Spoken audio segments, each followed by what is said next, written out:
Guess what we're going to do Monday? What? We are going to see Donald Trump in person in New Hampshire. Are you serious? Yeah. Oh, my word! Are you excited? Yes! You get to go see him in person, not just on TV. Thank you, Mom! Aww! Are you excited? Yes! Do you want to meet him? Tell Mr. Trump you want to meet him. I love you, Trump! When I was 2 years old, when I was dedicated to the cause of Lucifer, I was at that point a seventh generation witch.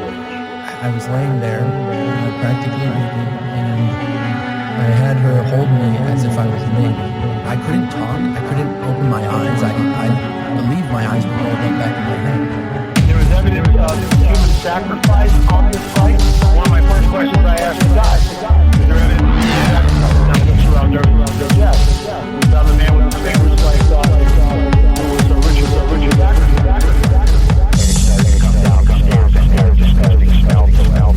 And at that point, just basically saying, do you know what they did to us? And that's when I fled that home. But no, they would touch me. They would take pictures of my head if they wanted to communicate with me. Human sacrifice. Human sacrifice. Human sacrifice. Human sacrifice. Implants are real, okay? You know, we've got them on X-ray, we've got them on CAT scan, we've got them on the Gauss meter, which measures magnetic field 7.5. We've got them on an ultrasound machine. It's right there. It's hard, physical evidence, not illusionary.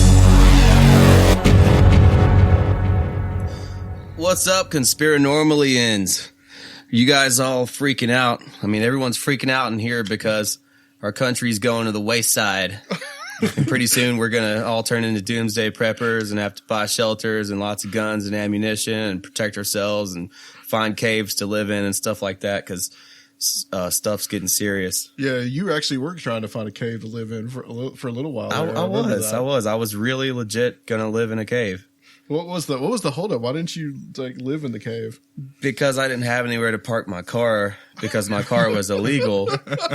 And if it was parked on the road all the time, then a cop was going to pull up behind it, be suspicious. What's this guy doing? And he's going to run my tags and everything else, find out that it's illegal, and then I'm going to get in trouble.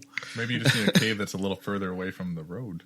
Well, that would involve me leaving this part of town, though.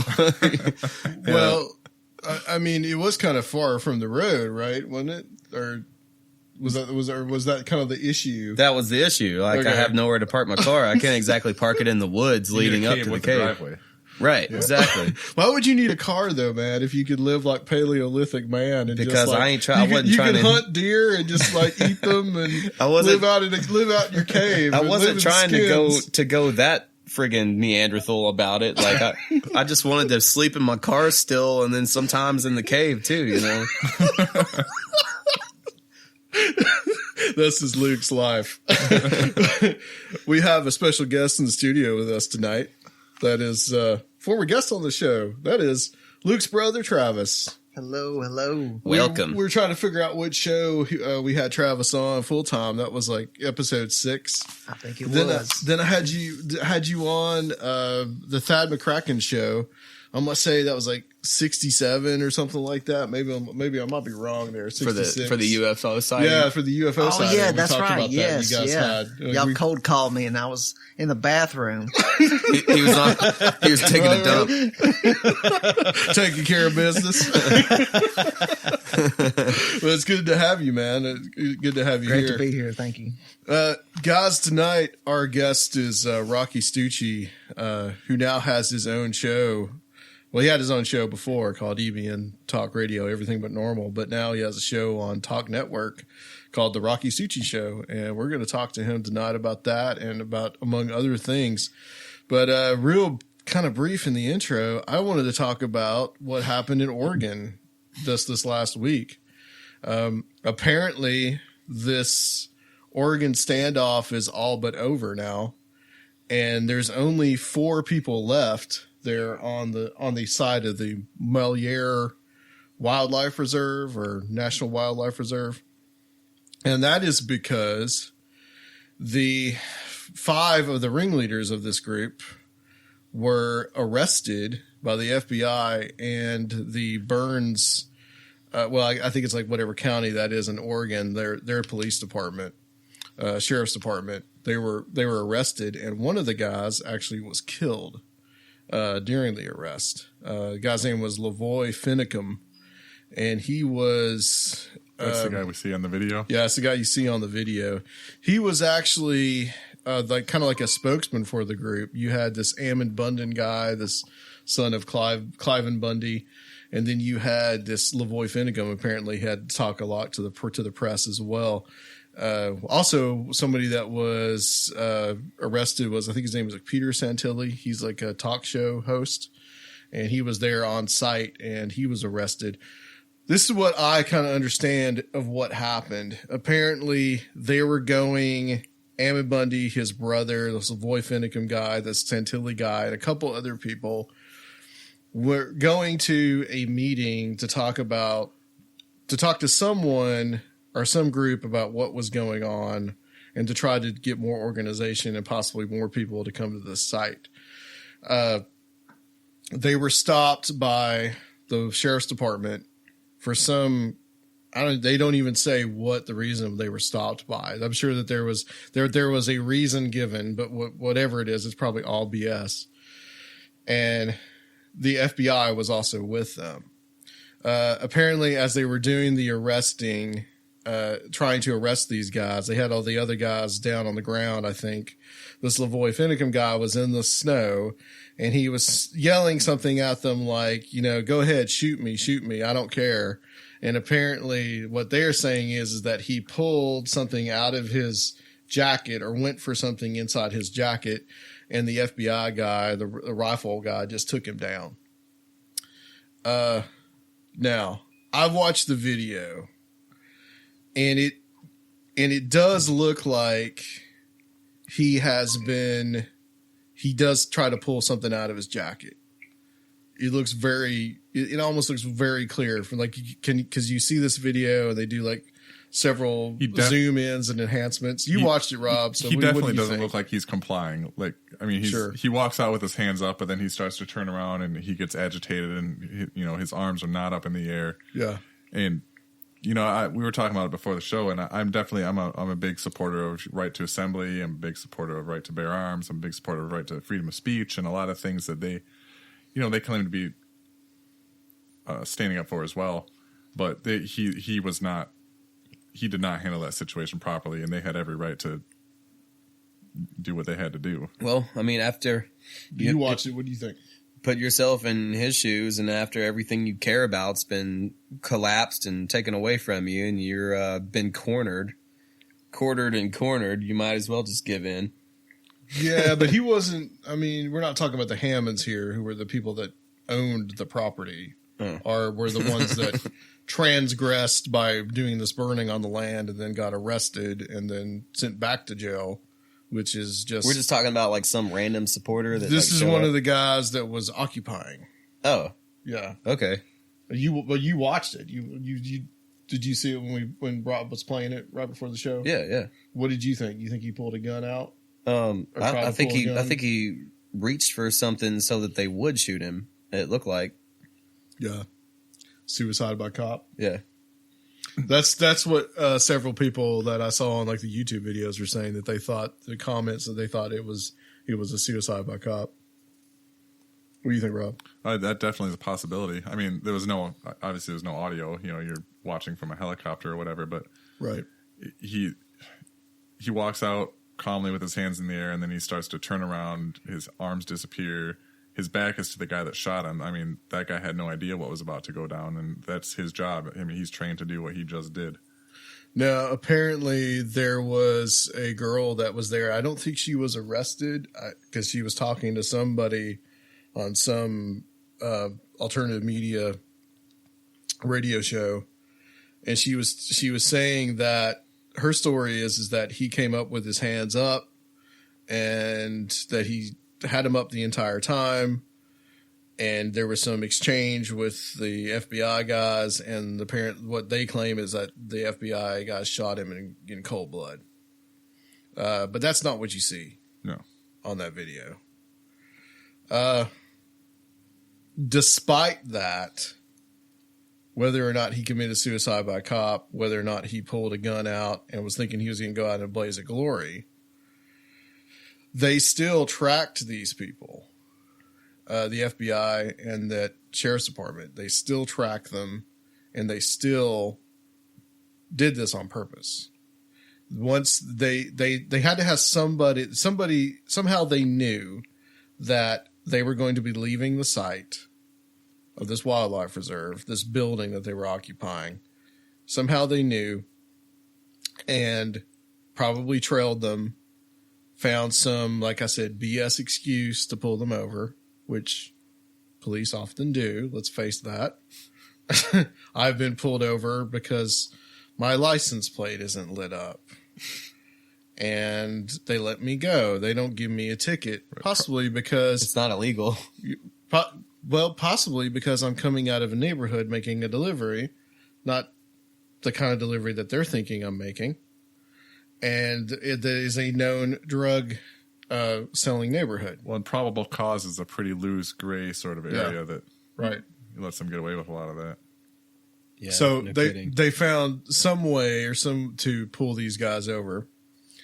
And pretty much what they did was they kind of cut the head off the organization. Ammon Bundy, Rick, his brother Richard, the Boy Finicum guys, this guy, they cut the head off. And then Ammon Bundy, I think the next day said, "Don't do anything else. It's over. Get out of there. We're going to fight this in the courts." And apparently now there's only 4 people left there. What I kind of like to get you guys' thoughts on is there an attitude you think that was this inevitable? Did this guy have to die? Was something like this going to happen?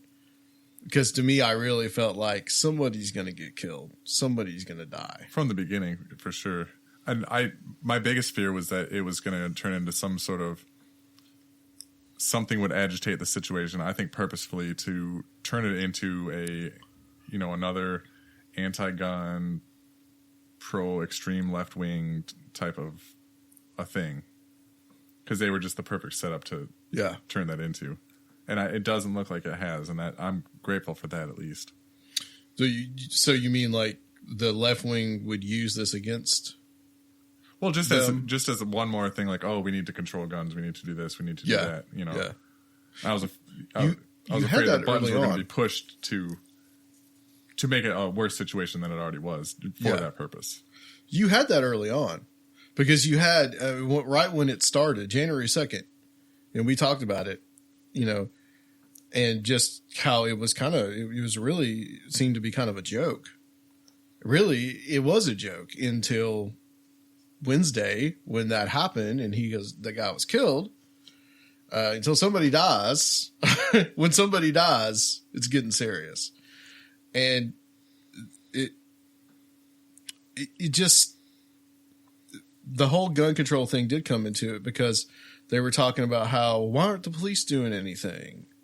These guys, these crazed lunatics with guns come in and raid this place. And, I heard somebody talking about it, and they were talking about how, people have guns there. It's the West. I mean, you got hunters, you got people coming from all over, and they're going to bring their guns with them. And it wasn't exactly like they were holding hostages or anything. I mean, it was just a damn empty building. Right. Did they take the birds hostages? You know what I mean? Nobody was there, especially since it's the middle of the damn winter. What's your thoughts on it, Luke? It's just sad. It's sad to me, and Trav has a good point about the government trying to acquire land for their own future projects, like putting in pipelines, for example.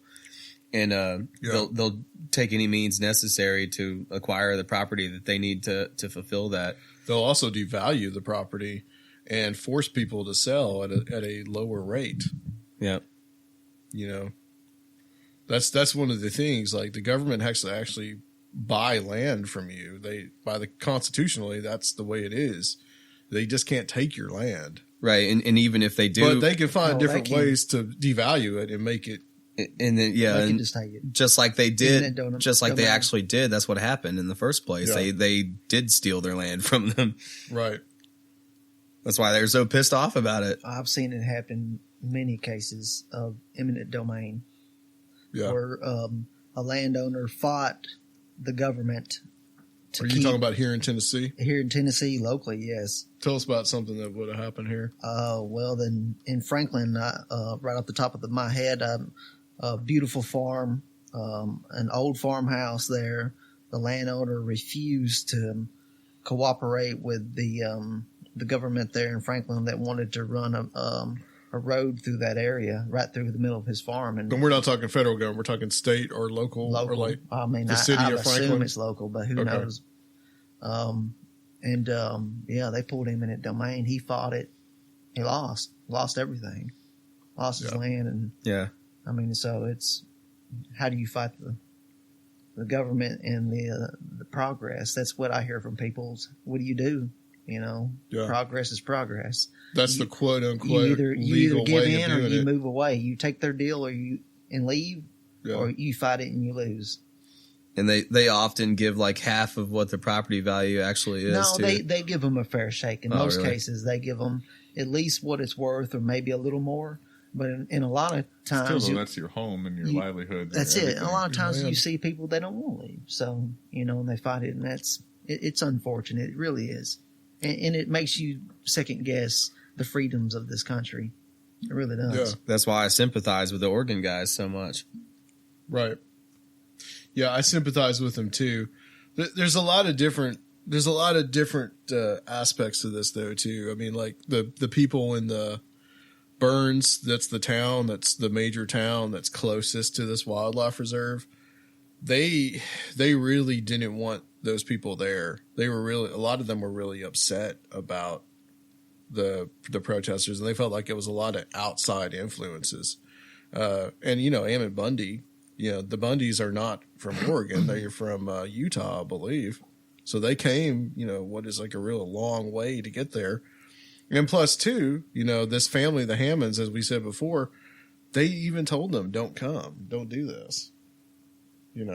Thank you for fighting for us, but we don't want this to happen. And some of that could have been just the perception that if a bunch of guys are going to go in with guns and there's going to be this standoff, that it could get ugly, and it could get ugly real quick. And it got ugly. And even with 4 people there that now believe that they're going to stand firm, who knows what could happen next? I mean, it could be like, you guys ever hear of Ruby Ridge? I know, but I can't remember what it is. Well, Waco, it was like actually a year before Waco. And that would be like the one thing I would compare this to. Like you don't want to have like another Waco where people just get massacred. But Ruby Ridge was this guy. The name escapes me right now, but he was apparently selling guns, and he had been entrapped somehow by an FBI agent. I want to say this was in Idaho, I think. And he just lived out in the woods, man. I mean, just like not bothering anybody, with his family. And they had this very kind of survivalist mentality. And they had a very doomsday, religious viewpoint, apocalyptic. The government was out to get him. So they had this viewpoint already. And he sold these guns to some informant. And the FBI sent out, and the ATF went out there and basically besieged his compound to try to arrest this guy. And this was in cold blood. I mean, this has been proven without a doubt. Like there was a FBI sniper that was out in the woods, and the pregnant mother went outside and was doing something, and he just shot her in the head, killed her. And I think they took out a couple more members of the family before this whole thing was all over. This is like 1992 that this happened. Did anyone actually like get to drink the cyanide Kool-Aid? I was like a little bitty boy, so I don't remember anything about all that. No. I mean, the guy that Randy Weaver, that's his name. He's still alive, as far as I know, and like his daughter and his couple and his sons are still alive. But I think he lost his wife. He lost his. He lost, I think, a couple of his boys that were killed, like at least 3 people. But no, I mean, they eventually got in there. They negotiated. Someone came in and negotiated for them and got them out. And Ruby Ridge was like a big thing among like kind of like the militia movement, because it kind of showed. I think that's kind of bolstered that belief that the government is coming for you. I think that's all I've really ever heard of it, is used as an example of, extreme oppression or aggressive force. So you've got, on the one hand, you got the government that's going to go in, or their goons, the FBI, whatever, that are going to go in and they're going to maybe take on these 4 people, and maybe then you got these 4 people that believe on this Oregon Wildlife Reserve that they're fighting this government. That's something that could get real ugly real quick. And I hope nothing happens. I hope there's not anything like a Ruby Ridge. One other aspect of this too is that I discovered is the possibility of FBI informants that were there with among the occupiers. Really? And that's how the possibility that the FBI knew where Ammon Bundy was going to be. Well, yeah. Well, the standard is putting in wiretaps, and that's most like you're right. Or you have an agent provocateur on the ground, somebody that is an informant, and they let them know. And there's been some suspicion, and I want to qualify this, it's just suspicion, that this Pete Santilli guy was the guy that did it. I've heard some of this online. And this, if that's true, I mean, that's just, if you got people that are in this quote unquote patriot movement and they're actually part of the FBI, that doesn't surprise me though. In one bit that they would be doing that kind of stuff. I mean, we could talk about this for hours. I mean, there's a good movie on Netflix called The Informant, where about this guy that was in like the anarchist movement, and the FBI got to him somehow, and he actually set up these kids by showing them how to make Molotov cocktails, set them up, showed them how to do it, came up with this plan to like throw Molotov cocktails at the St. Paul the Republican convention in 2008. And then the FBI swept in and arrested him. And the FBI does that again and again and again. They just set people up There's again another and movie again like and that, again. Arlington Road. Yeah. Have you seen that one? I've not seen that movie. That movie is very interesting. Well, I think the Boston bombing, I think that there was a lot of that there too. I think they were going to set, I've talked about this earlier on the show, when it happened, I think they were going to set those guys up, and one of them got wise to it and replaced the fake bomb that they were given with a real bomb. I think that's what happened. And so just see what comes out in the news. And another thing too, I really think it's probably going to be forgotten about because it's January. By June, July, nobody's going to remember the work and stuff anymore. Yeah. So, well, there'll be a whole new set of stuff the news will be focused on by then. Right. Exactly. And in the beginning there, you guys, what you heard was this little girl crying because she was going to get to meet Donald Trump at last. She's so excited. They're opening up with the caucuses in Iowa. That's the front story. That's going to happen. We're recording this on January 31st, so that's going to happen tomorrow. So we'll see. All right, there's nothing else to add. I think we'll take a break here for us while Luke busily types on his phone. I've got more important issues to deal with. You got to hit up some hoes, right, Luke? No, Kira, don't listen to this. Don't get me in trouble. There's a possibility she'll listen to this episode, and I don't do that, baby. All right, guys. We'll be right back with Rocci Stucci. All right, guys, back on Conspirinormal. And we're just going to get right into it. We have a very special guest and a very good friend of the show, Mr. Rocci Stucci. We were back on his show, EBN, back a couple times last year. One time was me and Rob, and the other time was me and Luke. And but now Rocci has a new show called The Rocci Stucci Show. And Rocci, happy to have you back on Conspirinormal, man. It's always a blast.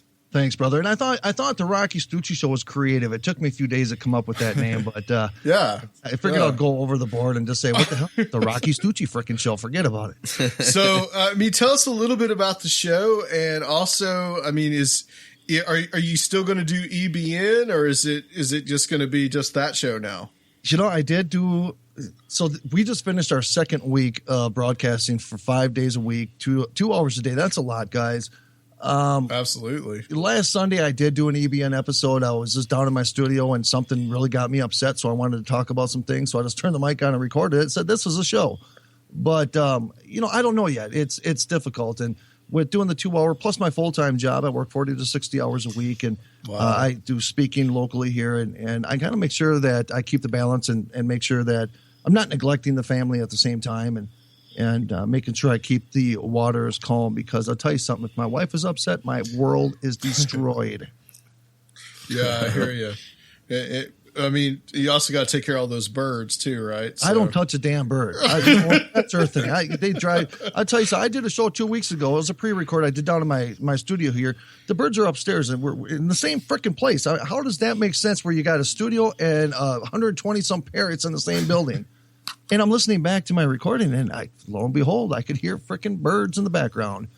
No, that's her thing. She rescues birds, and she loves birds, and she has this ability, with these birds. Some of these birds that she rescues have been in cages for 10 years and neglected. And when the people go to give my wife the bird to put it in a cage, they have these big welding gloves on because these birds will bite. And that same day, my wife will come downstairs, and the bird will be on her shoulder. So she has this gift. And she loves doing what she does, and she supports it. I support it. And here's the thing is that I've been doing radio for a little over 2 years. She has never once listened to one episode. But it proves. Don't feel bad, Rocci. My wife's the same way. Yeah, I don't think any of our women have actually listened to an episode. Nope. Oh, see, now that's a bunch of crap. It's okay when mine don't get listened to, but you know what? You go get your wife on the phone right now. I got a little talk with her. No, but you know what? And you know what, guys? What you just said too, it does prove a powerful point, because in life, when we want to do something, and I always say something, if you're standing alone, you're standing for something. And what we want to do sometimes isn't the interest of other people in our circle or our wives or our friends. And we got to make sure that we're not doing things to please other people, because we do what we do here because we love doing it. We enjoy doing it. And if the wives don't want to listen to it, then they're missing out, and that's how I look at it. But it's a powerful statement that you can still do what you do and still get the support of doing what you do without having to constantly have somebody there listening. Yeah, I hear you. So anyways, this is kind of boring. Let's talk about something juicy. Just as an aside, she breeds the birds too, right? She breeds and rescues. Yep, she has, I think, 7 awesome. 8 different types of breeds of parrots, Indian ringnecks and cockatiels and conures and a whole bunch of, I forget their names. I can't even remember the names of our 2 dogs, let alone and birds. But it is pretty cool. They're fun birds. They're just loud and inconvenient. Right, just a lot of screeching coming from upstairs. It's painful. We talked about in our intro section, we did about 20 minutes on this Oregon standoff thing. Mm-hmm. And I thought that, this is kind of like the most timely thing right now about what's going on. And I know that you have some connections in this world. What are you trying to say? Freaking criminal or something? Well, like I know you know some of these guys carrying AR-15s. It's kind of a radical side of things, but you probably know, right, brother? Yeah, well, I just kind of want to get your take on it, because we watched this before we did the show tonight. We watched a little. I had Luke and Rob watch the Lavoy Finicum, the shooting and what happened there. Right. And to me, you can kind of tell it looks like he does reach for a gun. No, he doesn't reach for a gun because his gun is on the right side. What happened was, and this was confirmed by intel. This wasn't confirmed by just people saying it. He holstered his gun on the right, and he reached to his left because he took a bullet in the stomach. And that's what made him reach down to the left. He wasn't reaching for a gun. So he was shot 2 times. He was assassinated. He was shot 3 times. He was shot once in the head and twice in the abdomen. Well, that changes things a little bit. Yeah, but your typical person like on Facebook, the ones who just want to start name calling people and start bringing up Black Lives Matter and all those riots, and they're not really studying into and observing what's really happening here. And you're right. The whole timing of everything, it makes things extremely suspicious, especially when, I was just going to say a really bad word, especially when Obama is going after our Second Amendment, when he wants to take all the guns off the streets. And it's just amazing, guys. And we talked about the social engineering and how things are perspiring here within our country that are at a very uncomfortable level. I found it when this whole thing started, I was uncomfortable with it because with some of the people that I know there, they are patriots, but they're also what I consider to be like Doc Hollidays, people that are just looking for a fight. And those are the people that made me nervous because it only takes a couple people to make a whole entire population look bad. Right, exactly. I mean, if somebody gets hot-headed and they shoot at a member of the government or something like that happens, it'll become a melee. It would be. And there's no doubt that Obama wants martial law. There is no doubt that Obama and his administration and many others, liberals and anybody else, they want guns off the streets. And this was their perfect excuse. It just bothers me that this is what our government has become. And, there's always been suspicion within our political system and within our government for years. But this is nerve-wracking, and it was nerve-wracking because of everything else that's going on with immigration, with a possible world war, with things going on with Russia and China, our stock market. And now you're talking about this gentleman getting shot, assassinated, and I'm not speaking from emotion. These are true facts. He was assassinated.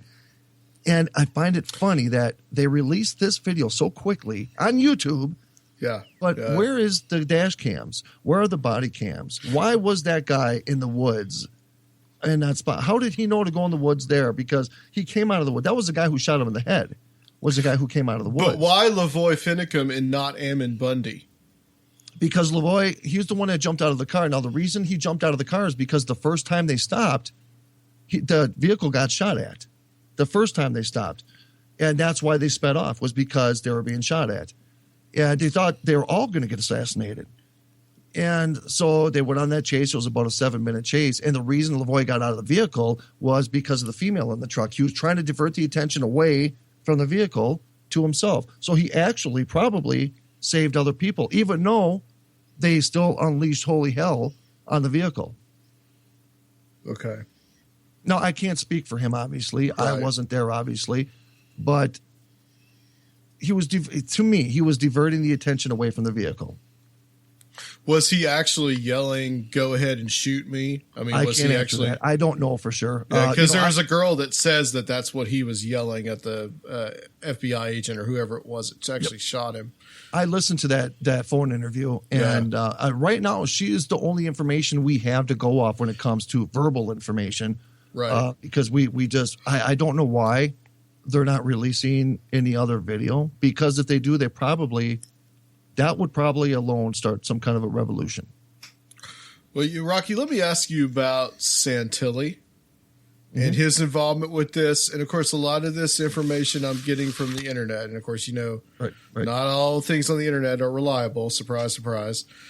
And there's some people speculating, and there's some paper trail that goes back to 2013 that Santilli has some ties to be an informant to the FBI. I've heard that, and I've heard that from a reliable source. And to be honest with you, I did not look a lot into Santilli. Yeah. I seen some of his videos, and I seen him doing the live streaming while he was there. And the first thing I thought of is, he's just doing this for ratings. And he had the opportunity, so he did it. And he was bringing people live feed. Here's the thing is that another problem that I have with this whole situation is that it was not organized. It was not even meant to happen. It was a sporadic thing. Yeah. Where they went from one march from the government center and said, hey, let's go hold up this facility. It just happened that quick. And so there's no organization there. And I think that's one of the reasons they didn't get all the support that they should have gotten nationwide, because how it all portrayed itself and how it all happened. And there was a break of communication in the refuge. And here's the problem is that the paranoia kicked in. And now everybody's thinking everybody's a Fed. And you guys still see that to this day. You go on Facebook and somebody's blaming somebody for being a Fed. Yeah. And that's the breakdown exactly what – if there's the big eyes in the sky that are watching this, and if there's bigger hands at play on trying to manifest a situation, part of the Hegelian Dialectic, there was already a solution to the problem before the problem even started. And – they put a couple people in there that are either informants or they are officially federal agents, and they create this ruckus between one another. So now you have just divided the patriotic party within. So now instead of focusing on what the initial cause was, now they're fighting against one another, blaming each other for being a Fed, and they probably were hoping that one of them would shoot each other. Right. And that wouldn't, like I said before in the intro, which you didn't hear that part, but it wouldn't surprise me that there would be federal agents or federal informants, agent provocateurs there on the ground. Absolutely. I mean, how did they know that the Bundy brothers and the Svinicum guy and the rest of them were going to go from the wildlife reserve to wherever they were going to meet with people? That was a planned setup. That was actually set up for them to go speak at City Hall. Okay. That was planned. So they knew exactly where they were going, but that was set up by the feds. That was a way to get them out of there. And gotcha. Now let me speak from the other spectrum of things. That was one of the better, I said better, not best, better case scenarios, because if they would have just raided the refuge, there would have been a gunfight, and it would have been a lot more bloodier. So were the consequences do we want them to end the way they did? Absolutely not. We don't ever want loss of life, but it did, and it was unfortunate, but it could have been a lot worse, and we need to look at it from that end of things too. There's this, and this is why the fire chief, that's why he quit as fire chief, because he knew that feds had people planted inside the patriotic organizations there. And he was uncomfortable with how things were being handled, and it just turned into a big mess. And this is the problem I have with all of those guys, is it took away from the initial cause of what they were actually standing for, and is the theft of ranchers' land. And it continues to happen. It's happening right now in Texas. And the media has done so well to pull people's minds against what is really happening to what they want people to think is happening. But the Bureau of Land Management, they're crooks, and they're taking as we speak a bunch of ranchers' land in Texas. And Governor Abbott has sent three letters now to the BLM with no response. And he wants to know exactly why the BLM is going and confiscating people's land that has been in those families in their families for generations. And the BLM is not even contacting Governor Abbott back in response to their actions. So, and this is, again, there's another, spot where we can go is, why do they want specific land in specific areas? Is it fossil fuels? Is there something worth value? I also heard that, was it Harry Reid? He owns property right next to the Ammons. And so it makes you question a lot of things, because we know that our political system is full of greed. They don't run and hold the jobs that they hold to ensure the American people have what is deserved to them. They no longer represent the people. They represent their pockets. And it has gotten so out of control. It's gotten so out of control, Hillary Clinton is still running for president. That's how bad it is. That just makes me want to puke. I swear to God, how this is possible. And I say this, guys, if you went and applied for a job, I don't care what the job was, and you lied on that application, you are disqualified for employment. Yeah. But yet Hillary Clinton, and I'm just referring to the emails. I'm not even referring to any other her criminal activity and about her presidential libraries and all that other crap she's doing. I'm just talking about the emails. The emails that she sent was beyond top secret. They're called SAPs. And there's a small handful of people in the world that have access to this privileged information. And she did. And she used her private server to distribute these emails. That's a Class A felony, gentlemen. How is she not charged? Why is she still running for president? Why is she still even in the public's eyes? She should be incarcerated for the rest of her life. Isn't the FBI looking into it right now? Not that it really matters, but... Well, the FBI came forward and they said that if they do not go public with the new batch of emails that can prove that they were confidential information, top high grade, top secret information, they said that they will whistleblow. The FBI said they will whistleblow on Hillary Clinton because what they're saying now is that I think it's 22 emails that are so confidential that they cannot even release them. Yeah. But for some reason, Obama and his administration and everybody else thinks that she's not going to get acquitted. And I think this is why Obama hasn't come forward and put his money on Hillary because honestly, I think Biden's going to come out and run for president. They're delaying because of the caucuses. What's that? Get a little closer to the mic. Pull the mic up. They're delaying because of the caucuses. Exactly right. That's exactly right. It's a major political move. They want Hillary to get through. And I believe if they can just get Hillary through the caucuses, and even if she does get released from the race or she does get charged with a crime, and then Biden steps in, he don't even need a campaign. He just needs to give a couple speeches. People are going to love him because Bernie Sanders is all this guy does is spit on his microphone. He's a big socialist. He keeps promising the world everything for nothing. And if you tell people who have nothing they may get something, they're going to vote for him. It's just a psychological game. And here's the thing, guys. And I don't mean to get all down the political road, but nothing is for free. So if you tell the population that we're going to give them something for free, it's not for free. We're still paying for it. It's just the ones we're giving it to aren't paying for it. But it's the middle class and the working citizen that's paying for it. And don't forget, since 2011, every refugee that came into this country, 91% are still on welfare. You know, Rocky, we were talking about this last night. We were at dinner, Luke and myself. And hey, Luke, is Luke going to get one of those hoverboards? Yeah, he might. Are you talking about the douche glider? I am. It's called the douche glider. Douche glider. I'm feeling hip, man. I know what I'm talking about. I'm feeling pretty hip right now. The douche glider. Yeah. We were talking about this last night, man. Yep. We were talking about how, is someone that Luke is close to that wants to vote for Bernie Sanders. And I'm just asking the question because I want to understand why people are attracted to him, what the attraction is. You can just go ahead and say it's my girlfriend. And one of the oh no, one of the answers was, well, because he wants to give free tuition. Right. And there were a couple other answers as well, but my retort to that was, how are we going to pay for this? Right. How are we going to pay for free tuition with the cost of college as it is, which is astronomical at this point? Right. How are we going to pay for this? We are going to. Well, that's a great question because I mean our debt bubble is about ready to burst.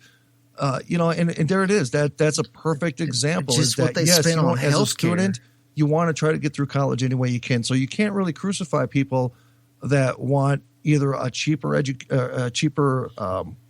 cost of schooling or free. No, you can understand that. You can understand that. Yes, absolutely. And, we got to look at that from that angle. But it's impossible, guys. It is absolutely impossible to do it. We have no money in this country. We have no money. We are broke.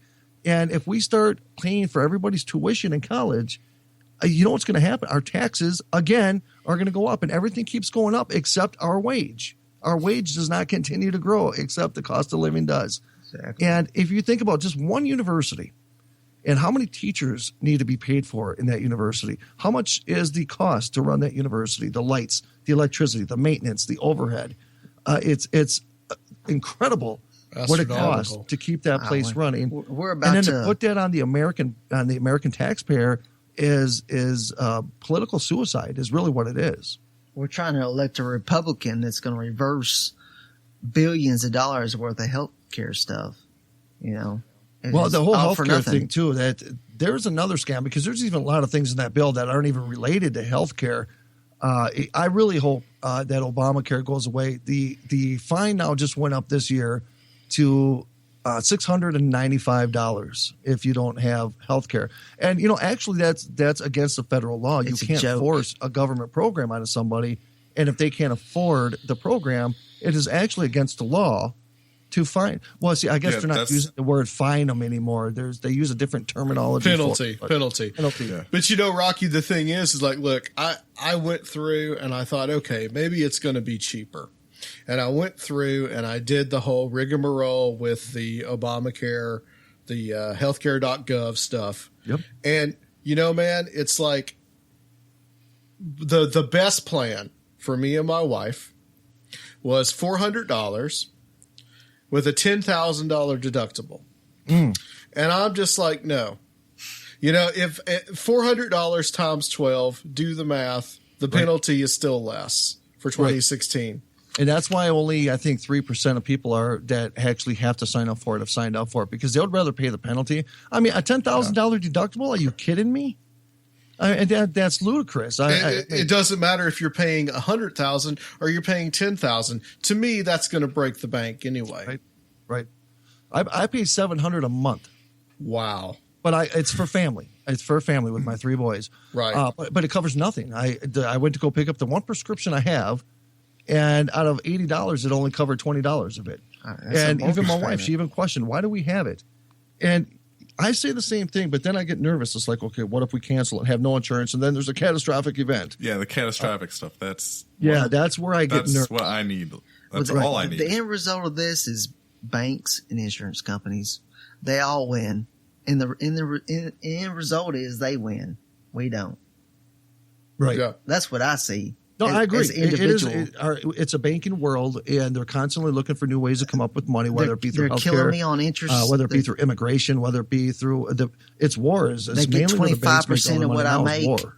I mean, I lose in every direction. Yeah. And is that the cost of living in this country? Yeah. To be free? It's absurd. It is absurd. And you know, most people, and this is what bothers me, guys, is that, you know, we work every day. We do our jobs. You know, it's like our life revolves around a job and the stress from a job and everything's related to this. It's like, when do we actually live? When do we got to wait for that 1 week a year so we can go on vacation and feel normal for a week? Yeah, right. And then come back to the madness. And it's almost like an enslavement to society. And not only that, but you have to work 60 hours a week to absolutely just to get just by. to be broke. To be broke. Yeah. It's pretty sad, man. It's like what happened to the time period of, say, like the 1950s and 1960s, where you could have like a one member of the family, usually the father, could work, and the mother could stay home, help and raise the kids. And, you know, now you have a situation where everybody in the family basically has to work, even the kids. Well, think about it. If you have one guy in the household that works, you know, the government, as Scotty says, the government makes more money when you got 2 people working or 3 people working. So they created an inflation. They made things more difficult to survive off a single family income. So that way the woman was forced to go to work because that way more taxes are going into their pocket and then more spending power they have. What about this? They're saying, okay, the gas prices are getting so low that now that's a problem. That should be something of concern, to tell you the truth. I mean, how much of a concern is really taking is little that a selfies concern? with the gas prices and crap? But the last time gas was this low, guess when that was? 2008. The recession. Roger that, brother. Yep. Right before the recession in 2008. So I always tell people don't celebrate too much because before you know it, something more catastrophic is going to happen. And that's kind of what we're looking at here, isn't it? Prices. Is a catastrophe. What's that, brother? That's kind of what we're looking at. What you said. Yep. Yeah, we've been watching the market. We actually, God, I think, Adam, we've been talking about this for months too. Yeah. We've been watching the EU. We've been watching them closely, but we've been watching China more because China, they have a big grip on the world economy. So they're selling us off. If China off. takes a full throttle head down, the entire world, not just the United States, is going to suffer. The entire world is going to suffer. But guys, think about it now. Let me get a little deep in the hole here. Everything that I'm witnessing, whether it's from the immigration issue, whether it be the financial issue, whether it be the race issue, whether it be the martial law issue, whether it be a revolution issue, it seems like so much is heading towards the one world government, the one world police, because, Obama wants to do that now. He wants to create the authority to give him full military power anywhere in the world at any time with no congressional approval, including the United States. With executive orders. Things are happening that are much greater to our understanding right now. But when you talk about one world government and one world order, I could potentially see that happening right now. Yeah. Yeah, I can definitely see the plays and the pieces that have built up to that over the past 100 years. I think they have all the pieces in place. If you want to refer to it as a chess game, and I think Trump is one of their pieces. Trump makes me nervous, man. He makes me real nervous. I was wondering what your stand was with Trump. This is my stand with the whole presidential race is that I ask people, are we not embarrassed?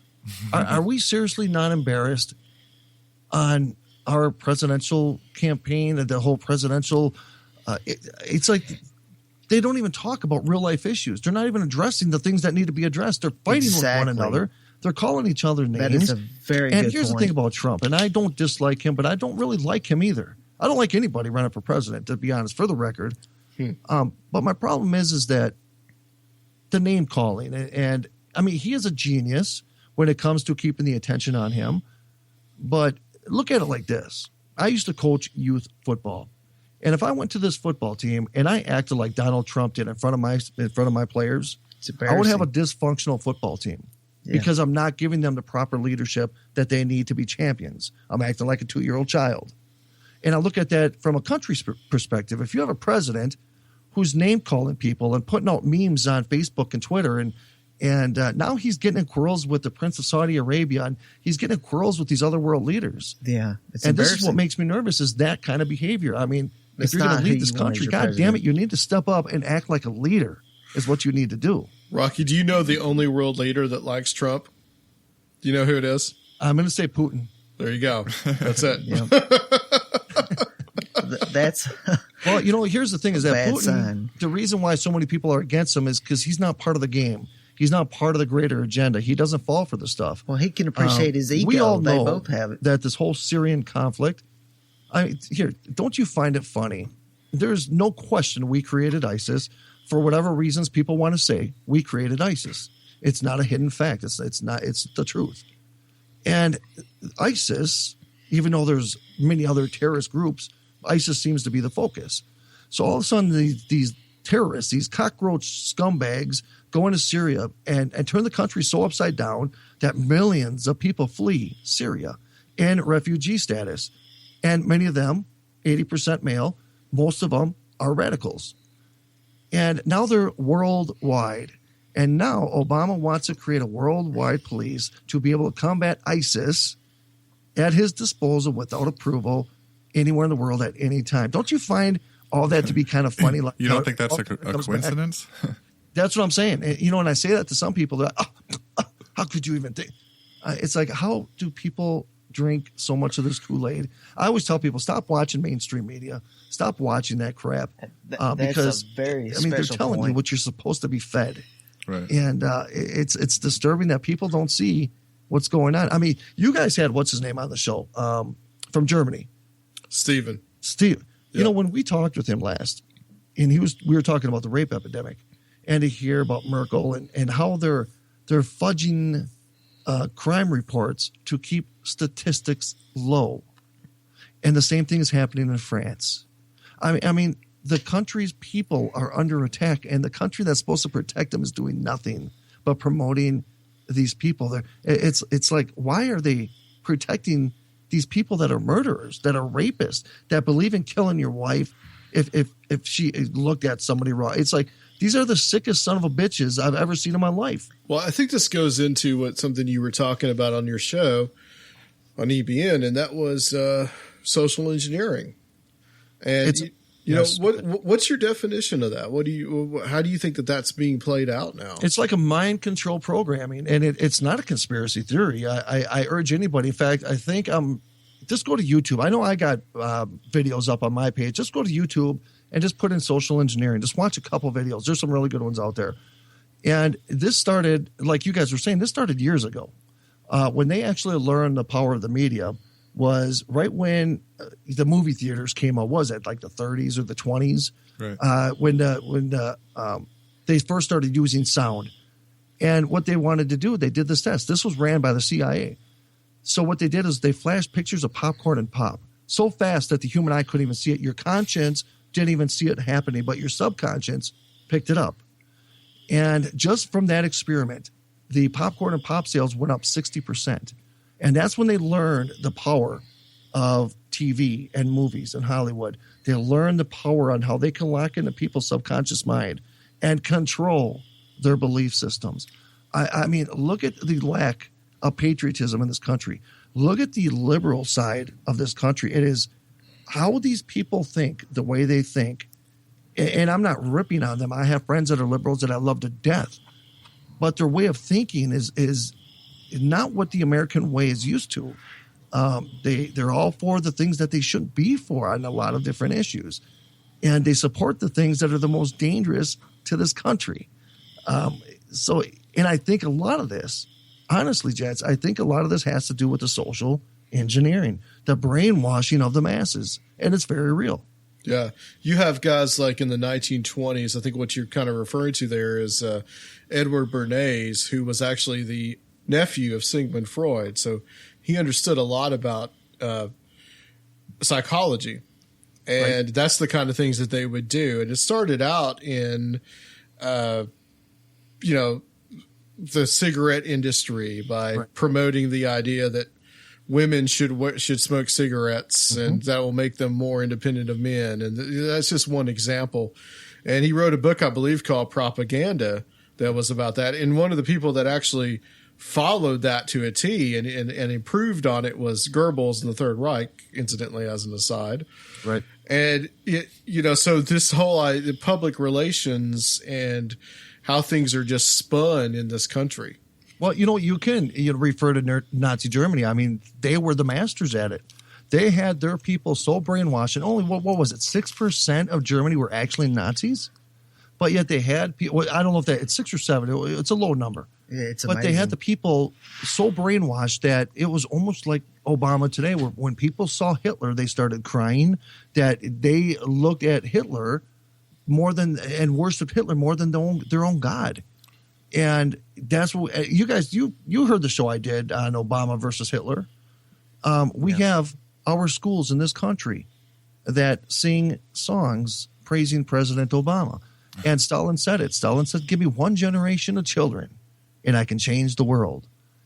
And we're seeing that playing out right in front of us right now. Our youth and internet and technology and the school system is just, that just makes my face hurt talking about the school system. Yeah, don't get me started. It's pathetic.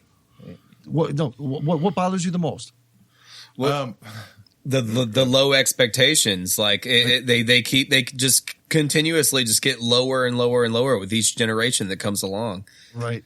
What do you guys think about now? And more people are catching on to it now. And I think they're trying to put a stop to it, but about people teaching the 5 pillars of Islam in school and teaching how to convert into Islam. But you have somebody who brings a Bible to school, they get suspended. That's it. What are your guys' thoughts on all that? To be perfectly honest about it, I don't think it's wrong to delve into any culture as long as you delve into all cultures and treat it as a history lesson, and that's it. And you said it perfectly. As long as they study all cultures equally. Absolutely. And it doesn't seem to be the case. It seems to be that you can't even be a football coach and pray at the end of the game without losing your damn job. That's exactly right. You can't mention anything about Christianity in school or you're going to be reprimanded. So, and when you think about all of this, guys, I mean, everything that we just talked about in the last half an hour, I'm nervous. I'm nervous for the future. I'm nervous of what's happening in our country. And I look at my kids and I get tears in my eyes. Yeah, You know what I'm saying? Because right it's like, what kind of world are they going to have to live in, and what kind of world are they going to have to survive in? And when we talk about this, and you guys are talking about this, at least we're talking about it, and at least we're bringing it to surface. And whether we're right or wrong on things, at least it's enough to be on our plate. Because there's some people that are so damn afraid to even talk about it that they'll just allow anything to happen. And whatever the consequence is because they're afraid to react to it. So I think we are playing a part by just having these conversations and bringing this to the listeners. And hopefully the listeners do some research and turn mainstream media off. And once you start learning the truth, it becomes very frightening, very, very frightening.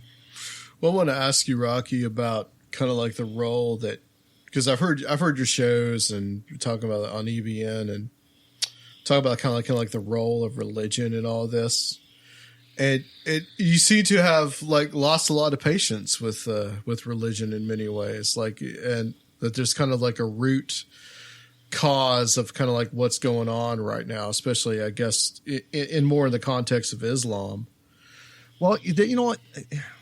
It's been a while since I've had my frustrations with religion, and let me say for the record, I very much have a great relationship with my God.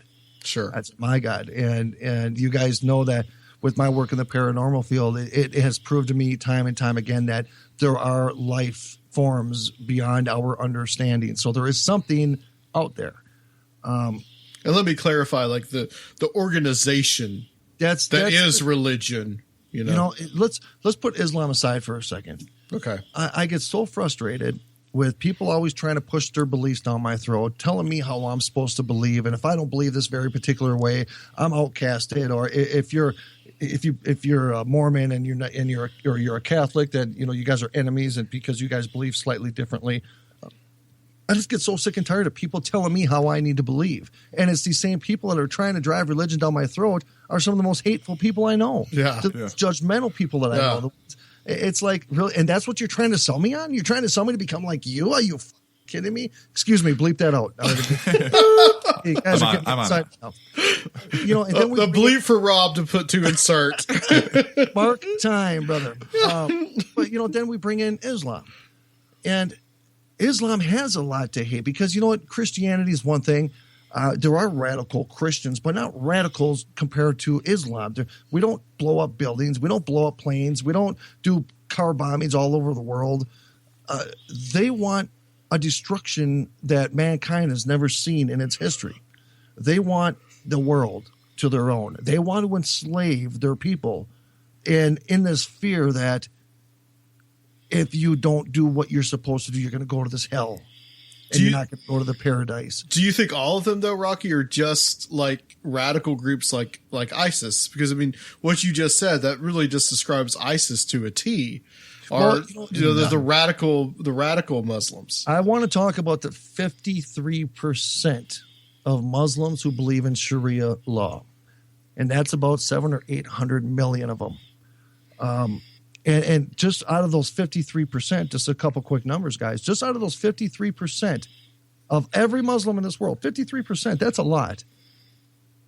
Half of those believe in whippings and amputations for whatever it may be, cutting your hand off if you picked up somebody else's purse.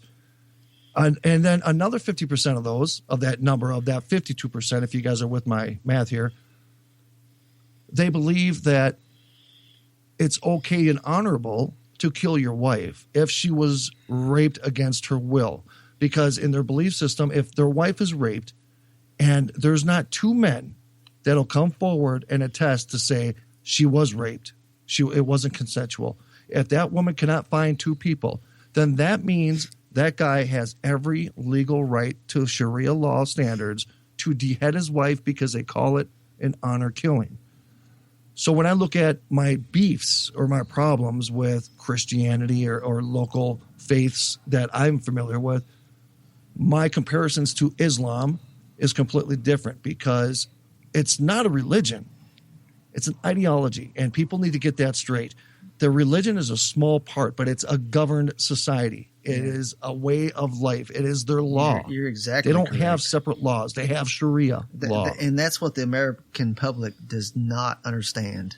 They don't understand it. Political and I don't correctness understand, does guys. not include Islam because This is what's so heartbreaking is why is not your American really understanding the enemy that we're up against? And you're right, Adam.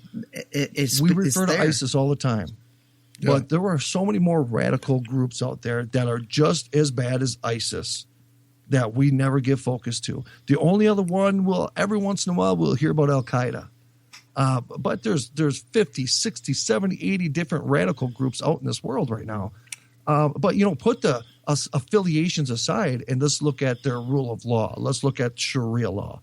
And 52% of them support Sharia law. And 27% in the United States support Sharia law.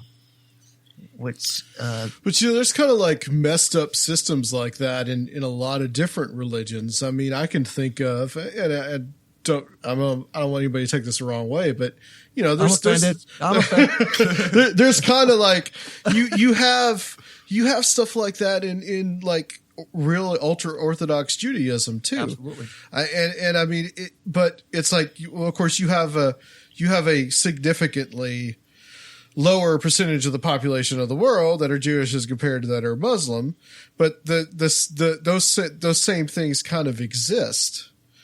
It's funny when you look at what the Amish. Yeah, everybody looks at the Amish as different and weird because they make their own clothes and they farm their own land.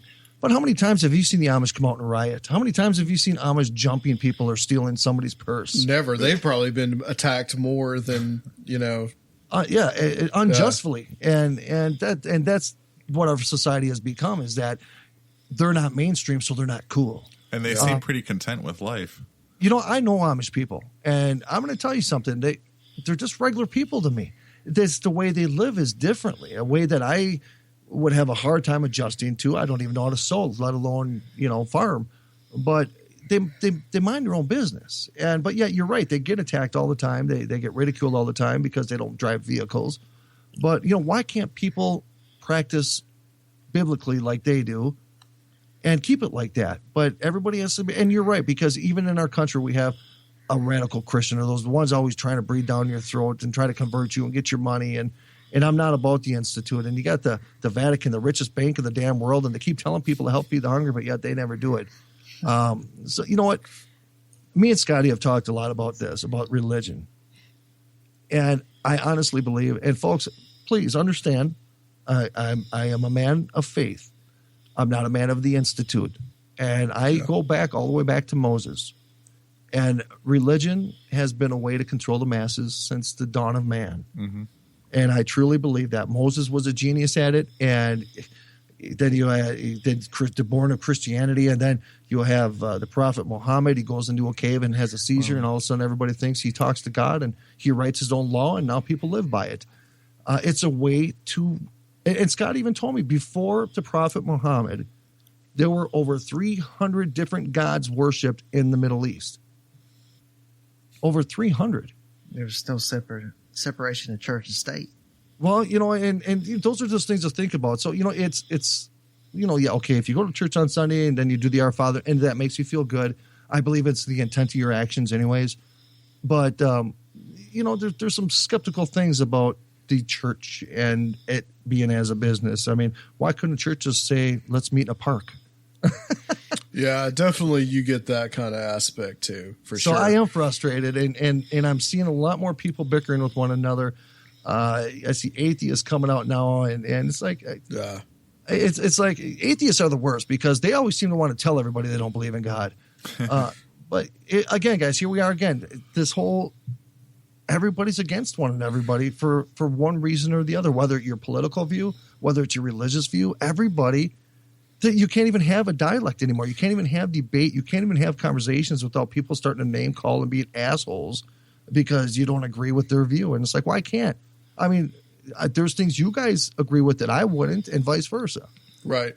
But we can't have a civilized conversation anymore. And we agree to talk about it. And, one thing that I noticed in this last summer 2015, and just you had all these different shootings. You had the one that occurred in my hometown in Chattanooga, the one that happened in Lafayette, Louisiana, not too soon after that.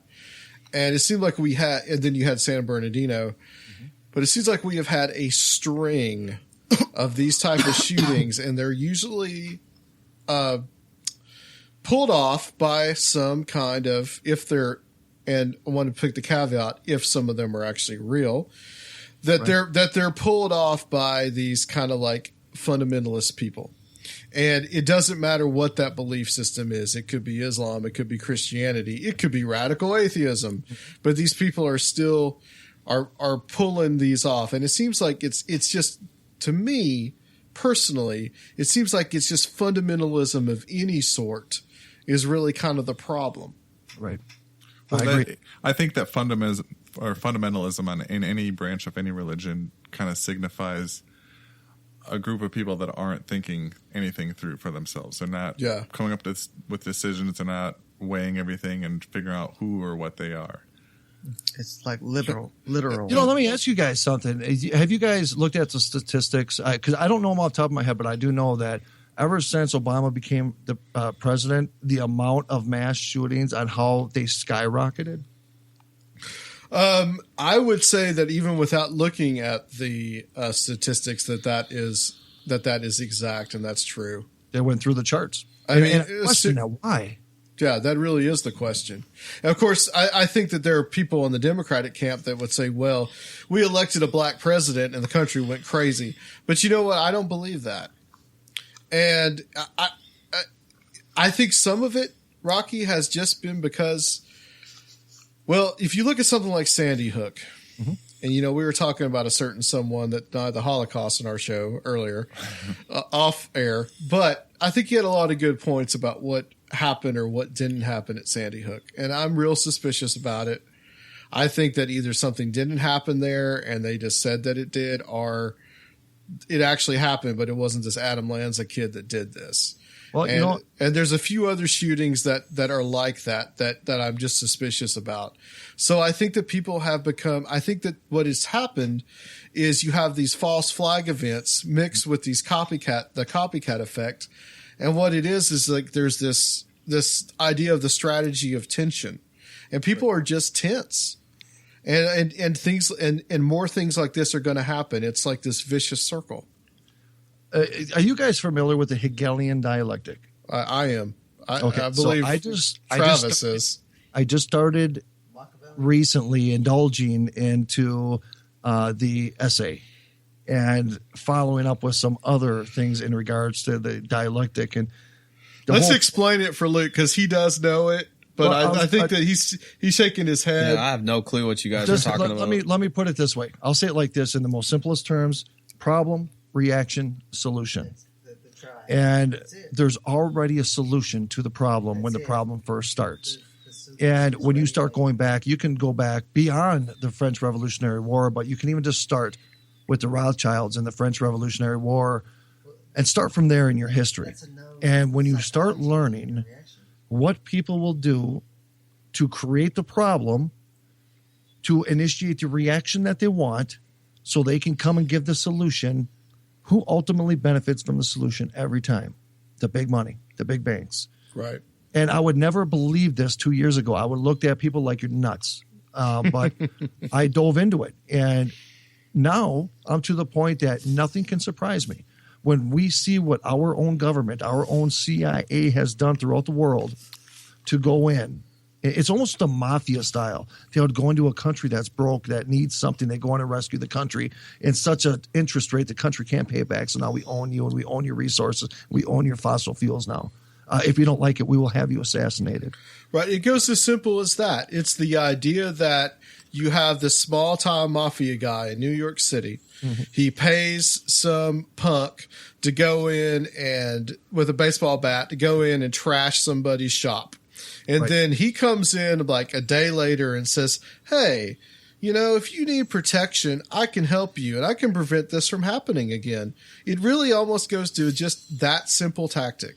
And just at a much greater scale. And I guess that's the best way to explain it. And once you start learning, I was just researching what we did in the Congo. I think it was in the 60s or the 50s and how the Congo tried turning itself into like a democracy style. And they came to ask the United States for help. And we refused the president of Congo. So he goes and he needed help. He needed resources. He needed things. So he went to Russia and Russia decided to help him. Well, guess what? He was assassinated. He was assassinated by our own CIA. Yeah. By our own CIA because we were upset that he went and got help from Russia. And now it turned it back into a mad mob. And when you start learning the things that we are responsible for throughout this world out of greed and money and power, you start talking about 9/11. You start talking about Sandy Hook and you start talking about all these mass shootings and you do question the legitimacy of it. And if it is real or not, because you can't put nothing past. Right. Once you know what our government is capable of, you have to look around at everything else. You have to look at everything. And it's unfortunate that we even have to say that. And it breaks my heart because all the men and women that died for this country didn't die for that. They died for the freedom and they died for the Constitution. They didn't die for corrupt pieces of crap. And that's the part that breaks my heart the most. And all these false wars in Vietnam and the Iraqi war. And I buried a whole bunch of friends from the Iraqi and Afghanistan war. People that believed in what they died for, to find out all the greed that's behind that war. It's heartbreaking. It also sucks that you had to sit there and be a human shield against the God hates fags people. Well, perfect example were what we were just talking about. The Westboro Baptist Church, and they're still around. But here's the thing: is here's the beauty of America, is they actually got permits and legally protested. As much as we were disgusted with it, they still did it legally. And as much as I wanted to get a hammer and recarve their freaking brains, they still did things at legal means. And we handled them. We handled them just fine. And we took care of the families. But it's just, and then you start talking about these race riots that are, I believe, manifested. I mean, you have somebody like, what's that? God, what's his name? The freaking cockroach guy, Al Sharpton. I mean, he was a guest. He was a signed guest in the White House over 100 times in 1 year. This whole race thing is just out of control. And these people, they're attacking the Patriots in Oregon for a peaceful protest in the middle of freaking nowhere. But our media justifies Ferguson and Baltimore. They say that was a legitimate protest, even though they're lighting their neighborhoods on fire, lighting their businesses on fire, stealing, robbing banks and robbing stores. And that was justified, I guess. But you have guys, just because they're carrying guns and they're patriots. Double standard. Yeah, it is a double standard. And the Patriots were called terrorists. They were called hillbillies. They were called Al-Qaeda from our own media. Yeah. But the media worships these freaking thugs on the street, lighting their own freaking neighborhoods on fire. And Rocky, the racial discord in this country, I think, is higher than it has been since the 1960s. Yeah, I agree. Without a doubt. And I really thought when Obama came into office, I thought, okay, maybe I was naive at the time. That was the promise. But I was like, that's the promise. I really thought, okay, we're going to have a black president. We have moved beyond this whole race issue, but no. It got worse and worse. Rebirthed it. And worse. Michelle Obama is just as much to blame with her little speeches at the universities. And, here's the thing is that we're creating this belief, this false belief in people's brains, this belief that they're victims of something they never experienced, and this oppression. I mean, there's nothing a black man can't do that I can't do, or can do and I can do. There's nothing that's stopping them from doing anything in this country except themselves.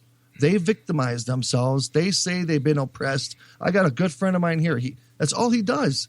That's all he does is blame the world for being racist. And that's the reason he has all the problems he has in his life. And it's like some of the most successful people I know in my life are African-American because they chose not to play the victim card. But there's a lot of benefits of playing the victim card too. It's called free food, free house, free vehicles, free everything. Yeah.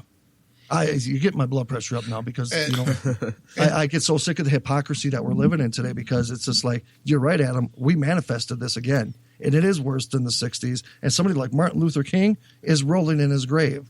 Do not judge a man by the color of his skin, but the content of his character.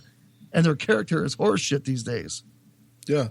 And I mean, it started with the whole Trayvon Martin thing. We moved into the Ferguson stuff. We got the Black Lives Matter stuff. And I tell you, the Black Lives Matter people, they scare me as much as the Trump people do. Because it's two sides of the same spectrum. And I really think that we're going to eventually 2016 will be an interesting year, because I think that we're going to have such a dichotomy, such a separation between left, right, whatever it is, that we may everything. We may move into a situation where people are literally going to be fighting on the streets.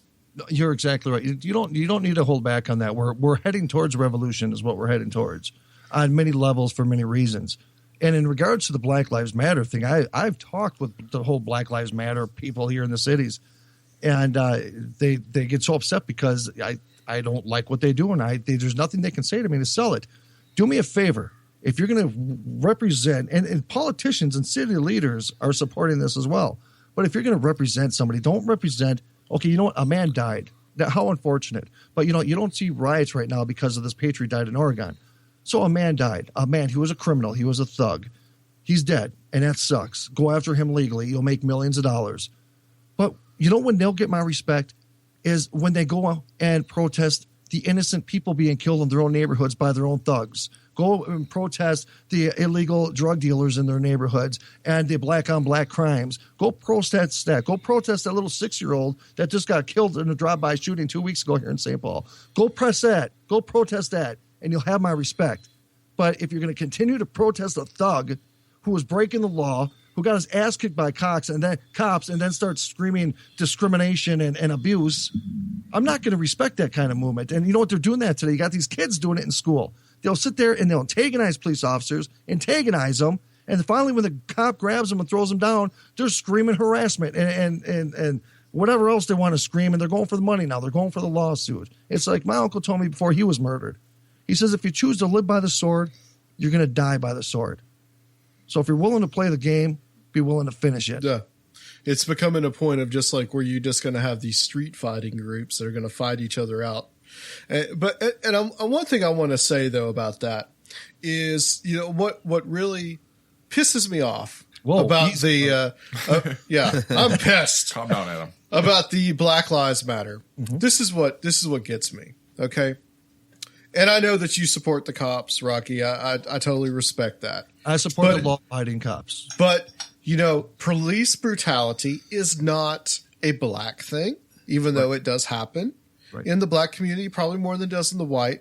But there have been plenty of white people, plenty of Hispanics, plenty of other colors and creeds that have been killed by cops and the misuse of police brutality. It's not just a black issue. And the Ferguson thing just killed me because there was a chance to really possibly bring that to the table and say, this is a issue for all of us because the police forces in this country are slowly being militarized. Right. That's not a good thing. And that we could have brought that to the table. But no, what did we get? The black-white thing again. Ho-hum, the same issue over and over again. And why? Because the government just wants to keep us divided. Well, sooner or later, it's not going to be about black or white or Republican or Democrat or liberal or it's not going to be about a tag. Sooner or later, it's going to be about being American. And that's the part that worries me. And to support what you're just saying, I was having a conversation with Scott Bennett the other day. Me and him were talking off the air about a whole bunch of things. And that we were talking about the police force. And a lot of police officers that are coming from fighting overseas are getting jobs as police officers. And a lot of them are still dealing with psychological issues, PTSD. Yep. That probably shouldn't be yet, at least presently, in the police force because they have that trigger effect. And I had it. I had PTSD. You had that one little thing that's going to trigger you, that's going to make you overreact because that is what your brain muscles are programmed to do. And that was what we were talking about. That's a concern. And you're talking about military state and with the police force and the way that they're reacting more and more aggressively. And it's unfortunate because all the good cops out there are getting crucified because of the percentage and maybe growing percentage of the over-aggressive police officers. Which is sad because we need them. Yeah. very I- desperately, and we need to support them. There's so many people in this country right now that are just waiting for any reason to flip things upside down. We talk about Ferguson and Baltimore, but these people are everywhere, and they're anarchists. They're looking for any reason to get out on that street and to light cars on fire, to burn buildings down. We have more of them than we even can comprehend in our minds of people that want to come out and just tear shit up. I always say, people, you know what? Take the law enforcement off the street for one weekend. And watch how many body bags you're going to be taking out by Monday morning when you go back to that job. Yeah, it would be just like the movie The Purge, right? It would be exactly like The Purge. And people have no idea on how much law enforcement keeps things in check in this country.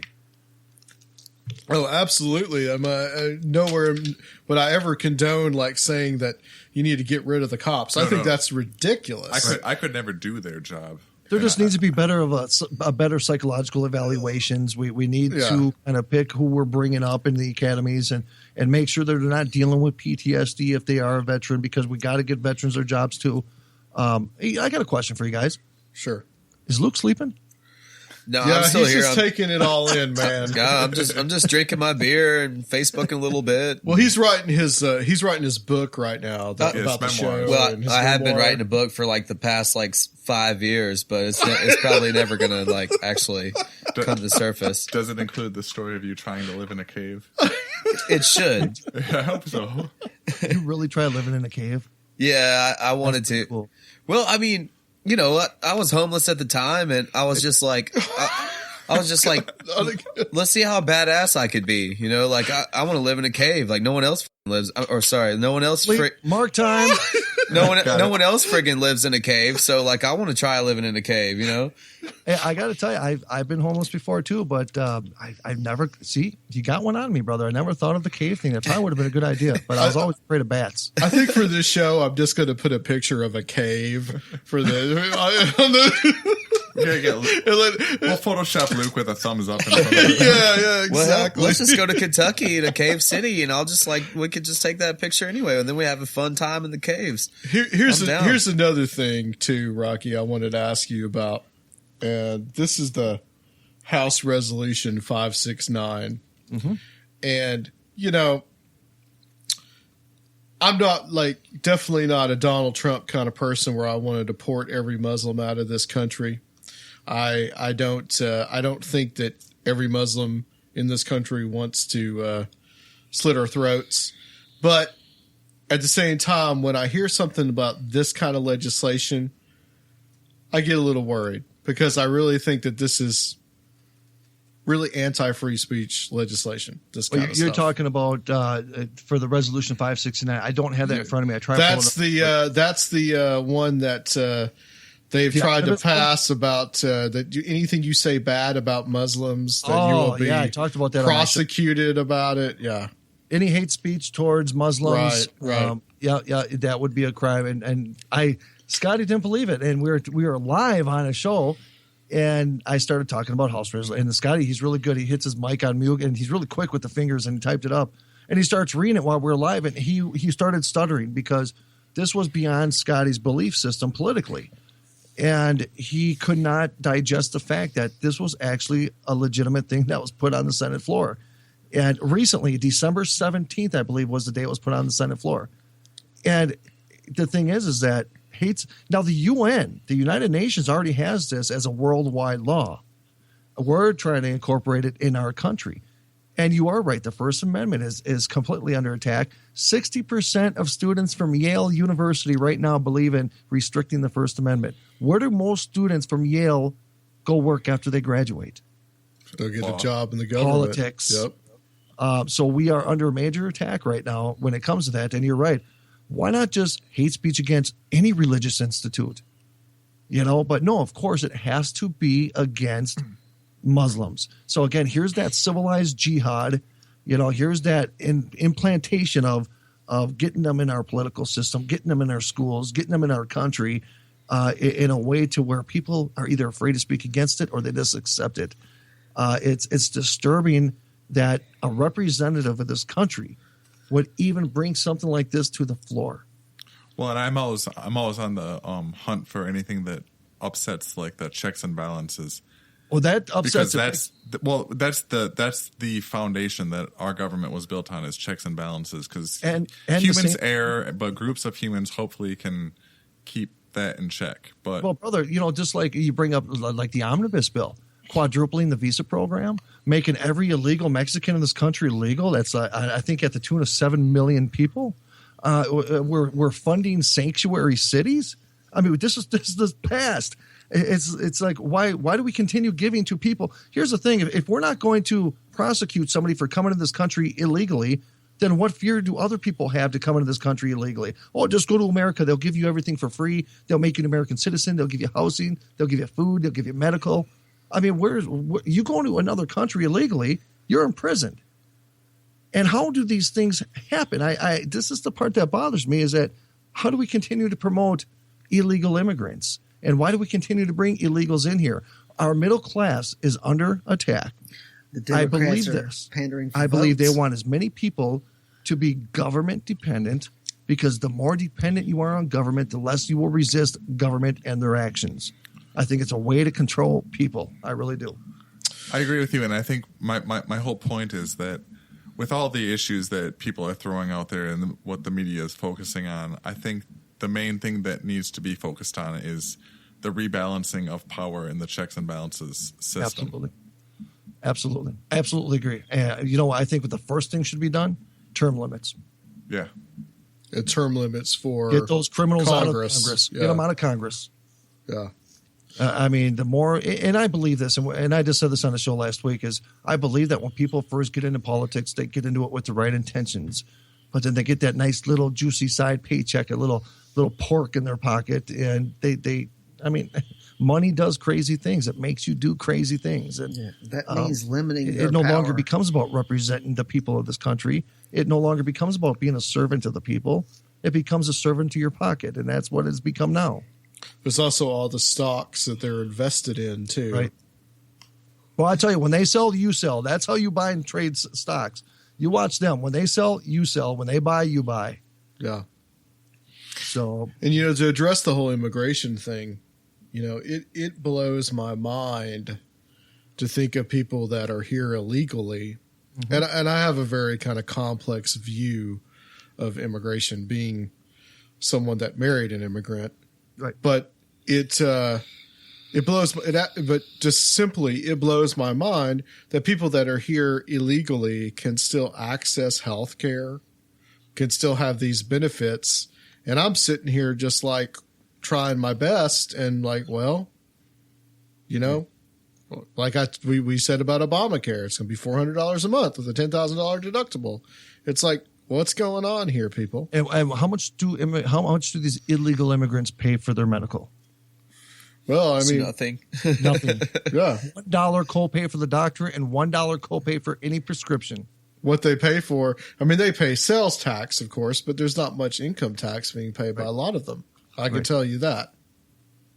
And so you're right. There's a lot to be concerned about. And again, and I'm glad you brought that up, because we're not going. I have plenty of friends that have come here and to make things right. They came here for the opportunity. They didn't come here to abuse the system.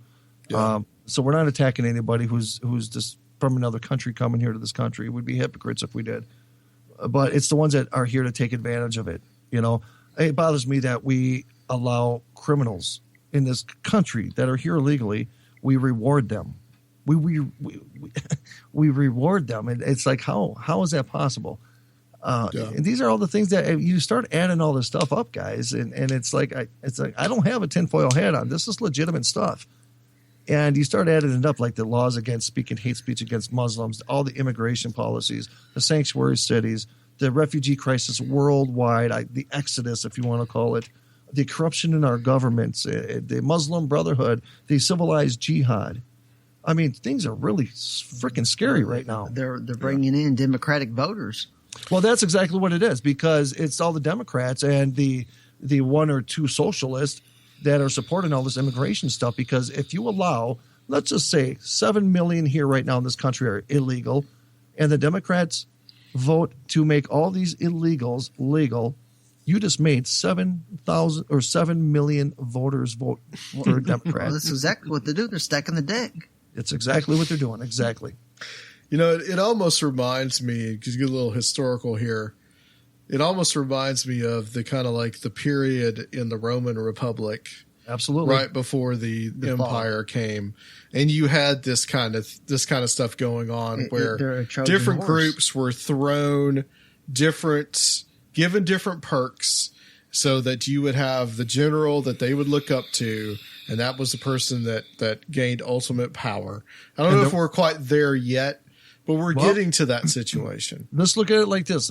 Well, there was once a time in Rome, right before Caesar became in power, is when everybody enjoyed the fruits of their labor. Everybody had a piece of the cake. You know what I'm saying? And then when Caesar took power is when the political things started changing. And I'm not saying Caesar was a bad Caesar, but I don't know. I'm losing my mind. I'm thinking about things. Yeah. You slowly start. If you're exactly right. If people just go study Rome and watch the trickle, how the dollar used to have full value, and then all of a sudden it wasn't all gold anymore. They started making their coins at like 10% gold and the rest iron and copper or whatever it may be. But then look how Rome fell. Rome fell by a bunch of savages. People that were just there, wherever they came from, they were savages. They took Rome down by cutting off their water supply. I mean, we are that vulnerable in this country. Everybody thinks because we're the United States, we have the best military in the world, we are unbeatable. No, we are very much beatable. We are very much vulnerable as any other country in this world right now. What do you think is the greatest threat externally to us? Or do you think that there even is an external threat and we'll just kind of bring ourselves down eventually? I think you just said it. We are our greatest threat. Us, the United States, the people in this country, the separation between people in this country is the greatest threat. We could, as a nation, like I said, sooner or later, we're going to have to put the political and religious labels down. We're going to have to put all these labels down and all, again, someday become American because we won't have a choice. We can take on outside forces. We can take being attacked because that's one thing that's great about America is that when it's time to step up, Americans seem to do that. But it worries me that we have been so broken and now so fragile from the inside that at the core of what this country is about as solid and dependable as our stock market right now. And that is my greatest fear. We can go to war with China and we'll beat them. We'll go to war with Russia and we'll beat them. We'll have casualties. We'll have some damage, but we won't lose because Americans have a different pride than any other country in the world. There's a certain pride about being American and a certain fight that when you ain't got nothing left is when you have the most fight. And that's what this country represents. And that's why I still love this country as much as I do is because of that. It's just unfortunate so many people have drifted away from that. Yeah. Yeah, and I think, too, you were talking about we create our enemies in a way, the Hegelian Dialectic. Mm-hmm. And we definitely give people things to rally around, an enemy to rally around. That's happened many times in history, and ISIS is just the latest one. Right, it seems you were right. It seems to be such a focus point compared to all the other things happening throughout the world. And I always tell people, when there's a problem to the right, always look to the left, because that's where the big deals are happening, like the TPP deal. Oh, that's something I was going to bring up just a minute ago. We're talking about immigration and all these people coming in sanctuary cities and illegals becoming legals, and now the TPP deal. More and more corporations are leaving the United States. More and more people are losing their jobs with this new Trans-Pacific Partnership deal because there is no punishment anymore for leaving this country for labor. And I've already gotten reports of 3 or 4 different major manufacturers that employ thousands of people in this country that are packing up and going to Mexico. Wow. So sooner or later, this country is going to be a barren land for employment. And I brought this up with a lot of people that I know that I feel like they're fairly knowledgeable about what's going on in the world, and a lot of them have never even heard of the TPP. Isn't that scary? Yeah. Yeah, it is. I'm not incredibly familiar with it myself, Well, it just opened up a lot of opportunities for companies to leave this country, the pharmaceutical industries. Now, generic companies that can match the same pill that's $80 for a prescription, these companies that can come up with a pill for $5, they got to sit there and sit on a patent for 8 years before it can go into the public. It gave way too much power to corporations. And Absolutely. It's the same corporations that are feeding the selection of who's going to be our next president. You got it, brother. That's it. So there's this big, disgusting circle of crap everywhere, and it's just like, where do you go? You know what I mean? It's everywhere you look. There's something snaky happening, and it's almost too much at once. It's almost too much at once. Luke, you've been silent a lot. What do you think about some of the stuff we talked about?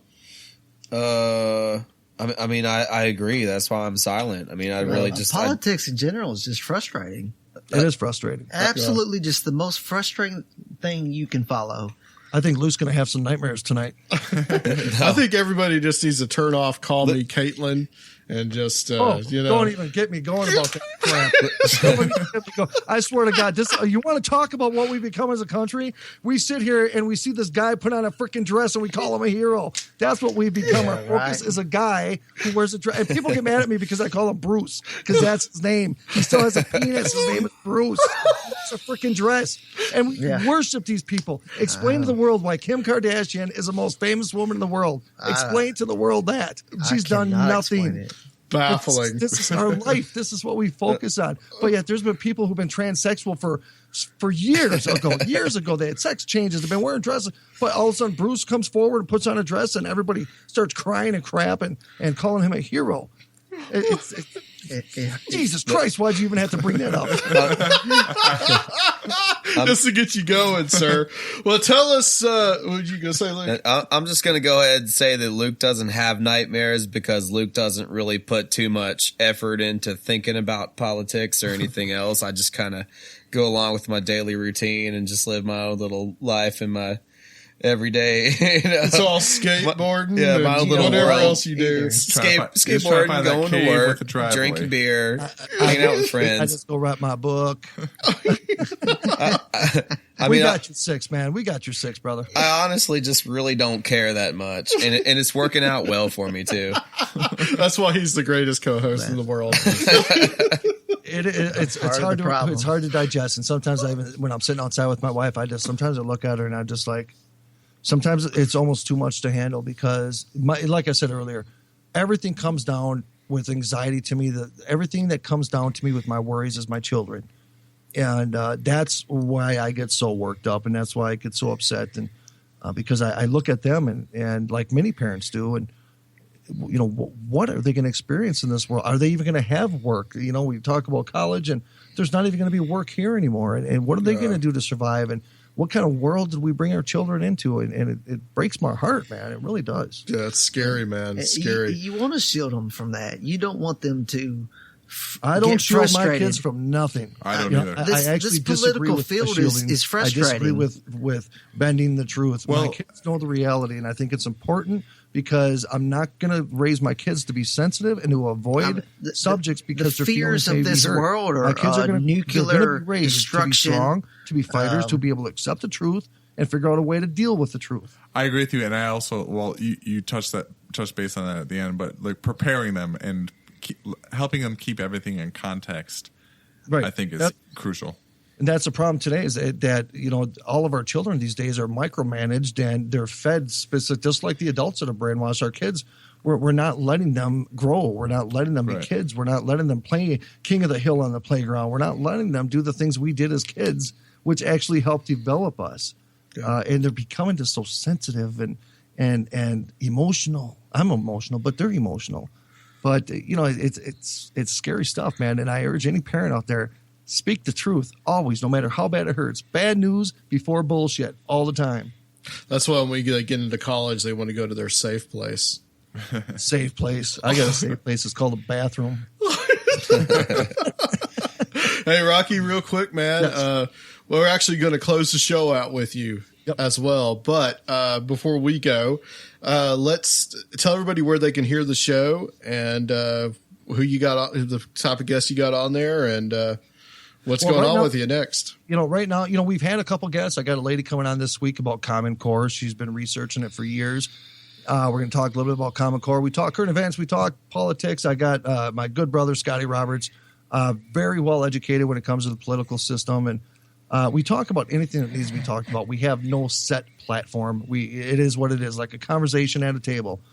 We are Monday through Friday from 4 o'clock until 6 o'clock Central Standard Time. Just go to talknetwork.com. Absolutely, absolutely. Well, thank you, Rocky, for coming on. And guys, we're just going to close out the show because I think that there is literally nothing else that we could really talk about. So, Can I do the paranormal? Can I do the conspiranormal thing with you guys? yeah, absolutely. That's what we want you to do. Come on. Yeah. All right. do it. So I want to thank Travis for sitting in with us, as well as Mr. Producer Rob and the greatest co-host in the world, as I said before, Mr. Lukey. Hopefully, hopefully there'll be an award ceremony for this. There will sometime be. soon. And guys, next time, and Rocky, thank you for being on the show. Next time we are going to be back here in about a week. It's going to be a special kind of like Monday night recording. We're going to have Walter Bosley on, and we're going to talk about the 19th century origin of the breakaway civilization. So that should be pretty interesting. Probably switching a little bit of gears from tonight. But I want to thank everybody for coming on and talk about the things that really matter. And we'll see you next time on Conspirinormal. Oh, that felt really cool, man.